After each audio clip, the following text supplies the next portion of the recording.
নমস্কাৰ। আজি আমাৰ মাজত আছে বিশিষ্ট সমাজকৰ্মী কৈলাশ এণ্টাৰপ্ৰাইজৰ পৰিচালন সঞ্চালক আমাৰ কাৰ্তিক ডেকা। আমি আপোনাৰ পৰা এটা কথা জানিব বিচাৰিছোঁ। নলবাৰী জিলাৰ ঐতিহ্যমণ্ডিত পাগল গোহাঁই ঘৰ বুলি এখন তোৰণ দেখিছোঁ, মানে বনগাঁৱৰ চামতাত। সেই তোৰণখন আপোনাৰ পিতৃৰ প্ৰয়াত কৈলাশ ডেকাৰ পবিত্ৰ স্মৃতি আপোনাৰ পৰিয়ালে উৎসৰ্গাও কৰিছে। কিন্তু এইখিনিতে আমাৰ এটা প্ৰশ্ন, এটা ঐতিহ্যমণ্ডিত ধৰ্মানুষ্ঠানক কিয় পাগল গোহাঁই ঘৰ বুলি নামকৰণ কৰা হৈছে? নমস্কাৰ। আছাম লোটাছ চেনেলক মই ধন্যবাদ দিছোঁ।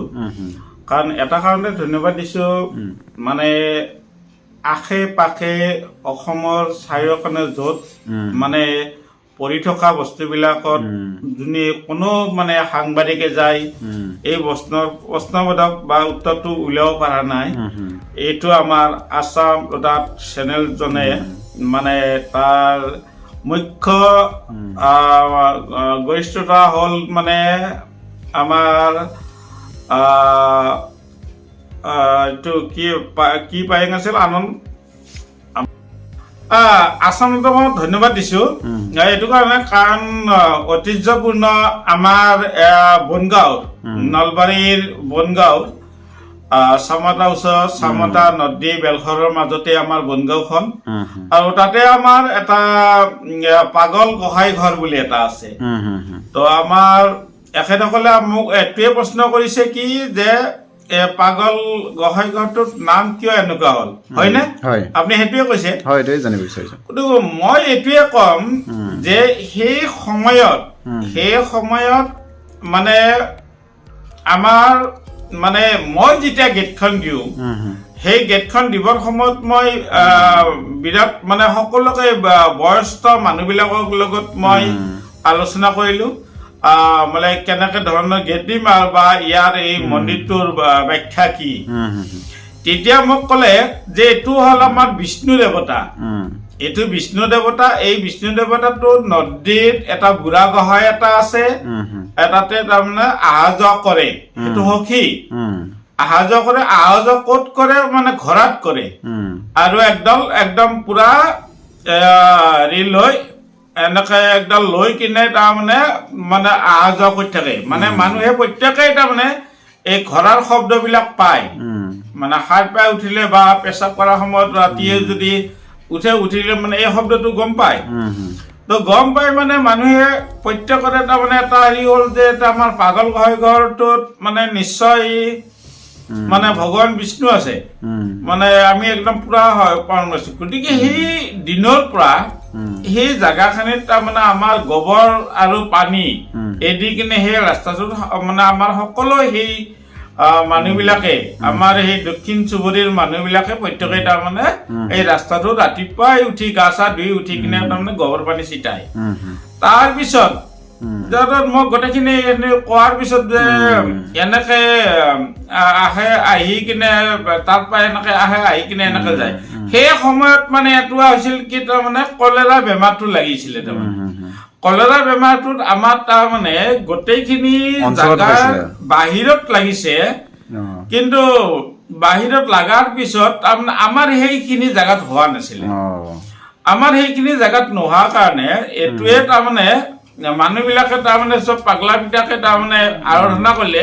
পাগলা পিতা মানে বিষ্ণু আৰাধনা কৰিলে। আৰাধনা কৰাৰ পিছতে পাগলা পিতাই কি কৰিলে যে মানে এই বাহিৰতে এই মানে এইটোক তাৰমানে কলেৰা এই যিটো মানে দেৱতা আছিল, এই দেৱতাজনক মানে কোবাই মানে বাহিৰত মানে নিষেধ কৰি পেলালে। আৰু নিষেধ কৰাৰ পিছতে তাৰমানে এই কলেৰা সেই দিনৰ পৰা তাৰমানে কলেৰা নাইকিয়া হৈ গ'ল। আৰু আমাৰ সেইখিনিতো কলেৰা মানে নাহিলেই, আৰু ওচৰ চুবুৰীয়া গাঁওবোৰতো নোহোৱা হৈ গ'ল, মানে কাষত যিবিলাক আগতে হৈছিলে সেইবিলাকো নোহোৱা হৈ গ'ল। তাৰপিছত এইটোত তাৰমানে বহুত মানুহৰ মানে ইমান এটা হিয়া ভৰা ভক্তি এটা আহিল আৰু গোটেইখিনি মানে মানুহবিলাকে তাৰমানে এনি টাইম মানে এনেকুৱা হৈছে যে গা চা ধুই মানে তেওঁৰ ওচৰতে শৰণ লয়, তেওঁৰ ওচৰতে মানে সেৱা চেৱা কৰাৰ পিছত তেওঁলোকে মানে ভাত নাখালেও হৈ যায়, মানে পানী খালে তেওঁলোকৰ মানে পেট মানে পুৰা উপচি থাকে তাৰমানে। গতিকে এনেকুৱা ধৰণৰ তাৰমানে এটা মাহাত্য এই আমাৰ পাগলা পিতাৰ এই অনুষ্ঠানখন। গতিকে এতিয়া আমাৰ আপোনাৰ যিটো আমাৰ ৰাজ পূৰ্ণিমা হয়, এই ৰাজ পূৰ্ণিমাৰ দিনাই তাতে এটা বিৰাট যজ্ঞ এটা হয় আৰু এই যজ্ঞৰ দিনা আমাৰ গাঁওবাসীৰ যিবিলাক আপোনাৰ ল'ৰা ছোৱালী বিবাহিত হৈছে সেইবিলাক সকলোবিলাক আহে আৰু কমচে কম আপোনাৰ 20-30 হাজাৰ মানুহ তাতে উপলব্ধ হয় আৰু দিনক দিনে মানে প্ৰসিদ্ধ হৈ যায় আছে। আৰু তেওঁ কিন্তু যাৰে তাৰে বস্তু নলয়, কোনোবাই দিম বুলিও ক'লেও নলয়, কিন্তু তেওঁ নিজে ল'ব এনেকুৱা ধৰণৰ। ধৰক মই যে গেটখন দিছিলো, এই গেটখন দিয়াৰ আগত তাৰমানে মোৰ বিৰুদ্ধেতো গাঁৱত 2-1জন 3জন বা 4জন মানুহ থাকিব, সেই 4জনে বেলেগ একজনৰ মানে নাম চাম একদম মানে সহিতে একদম এই অনুষ্ঠানত তাৰমানে প্ৰচাৰ কৰিছিলে গৌতম ডেকা বুলি এজনে। তাৰপিছত সি দিব নোৱাৰিলে, সি দিব নোৱাৰা কাৰণে তাৰপিছত মই তাৰে কিন্তু 5 বছৰ আগতে মই দিম বুলি মই কৈ থৈ আছিলো, কিন্তু মোৰ কিন্তু কায়ো মানে লোৱা নাছিলে। কিন্তু সি দিব নোৱাৰাৰ পিছত যেতিয়া মোক মানে পাগলা পিতা মোক নিজে একদম বুক ডাঠি কৰি লৈ গ'ল যে মই এতিয়া বনাম, আৰম্ভ একদম লগে লগে কৰি দিলো, লগে লগে হৈ গ'ল এই বস্তুটো। গেটখন মোৰ হৈ গ'ল আমাৰ দেউতাৰ স্মৃতিত। গতিকে সেই হিচাপে তাৰপিছত আৰু গোটেইখিনি যিটো মন্দিৰ আছিল তাতকে বহুতখিনি আগবাঢ়ি গ'ল, কিন্তু প্ৰথম মন্দিৰটো আৰম্ভ কৰিছিল আমাৰ মাজুলীটা কৰিছিল একদম মানে দোকান টিনৰ ঘৰ এনেকে দি চালি ঘৰ কৰি কিনে সামান্য আৰু বেদিটো উত্থাপন কৰিছিলে। কি নাম আছিল তেখেতৰ? উমেশ ডেকা। তাৰপিছত প্ৰথমতে তেখেত লৈছিল আৰু কিন্তু গাঁওবাসীয়ে কিন্তু কোনো তাতে অৰিহণা কাৰো নাছিল, এনাই মানে লগ ভগে কৰিছিল, কিন্তু কাৰো মানে 1 পইচা কায়ো দিয়া নাছিল। মাজুলীতে সেনেকে স্থাপিত কৰিছিল। তাৰপিছত আমাৰ যেতিয়া ভগৱানে আমাৰ পৰাই ললে, তেওঁ বিষ্ণুৱে আমাৰ পৰাই ললে, আমাৰ পৰা লোৱাৰ পিছত আজি একদম সৌন্দৰ্যই হ'ল আৰু সুন্দৰ সভাঘৰ আদি কৰি ৰভাঘৰ আদি কৰি একদম মানে জাকত জিলিকা হ'ল আৰু ভাল লাগিলে। আৰু বছৰেকৰ কোনটো সময়ত আপোনালোকৰ সেই যজ্ঞটো চলে? আমাৰ মানে এইটো ৰাজ পূৰ্ণিমাৰ দিনা এইটো আমাৰ চলে। তাৰমানে তাতে হাজাৰ হাজাৰ মানুহ গোট খায়, এই বাপৰে বাপ, নপুৰণি সকলো গোট খায়গে, জোৱাই জীয়ৰী গাঁৱৰ সকলোৱে গোট খায়গে, মনৰ সুখ দুখৰ কথা সকলোৱে। আমাৰ সেইখিনিত এনেকুৱা এটা তাৰমানে ধৰক আমি সেই সময়ত আমি গাঁৱৰ বা আশে পাশে বা এনেকুৱা ধৰণৰ যদি আমি কাৰোবাক আই লাভ ইউ দিছিলো, তো এতিয়া ময়ো চলি বুলি ময়ো লৈ যাওঁ, তেওঁলোকৰো চলি বুলি লৈ আহে, সকলো এটা সতীৰ্থ সন্মিলনৰ লেখীয়া হৈ যায়, একদম বিৰাট ভাল লাগি যায় আৰু তাৰমানে। আৰু প্ৰত্যেকেই তাৰমানে বুজি পালো সুন্দৰ লাগিলে আৰু বিৰাটেই ভাল লাগে তাৰমানে। নিশ্চয় এই অনুষ্ঠানটো তাৰমানে এটা কি তাৰমানে এই বিষ্ণুৱে তাৰমানে মানুহক মানে এনেকুৱা ধৰণৰ এটা শান্তি দিয়ে,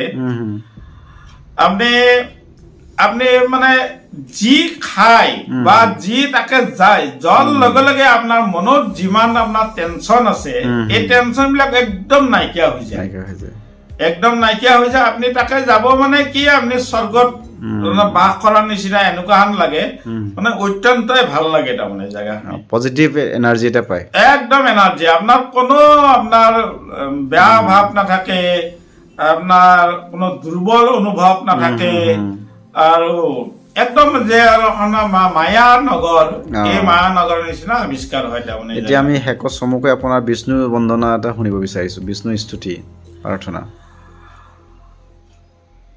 ওম বাৰ গোপালে নমঃ।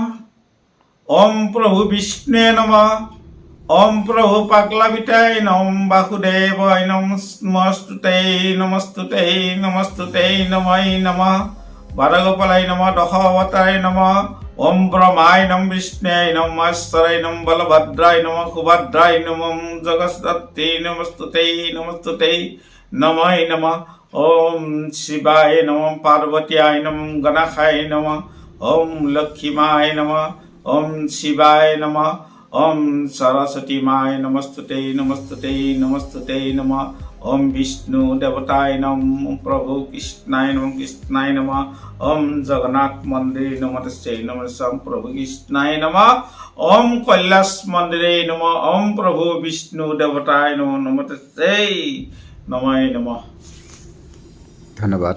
All the women in my life have played pivotal roles in my success. Here's wishing a very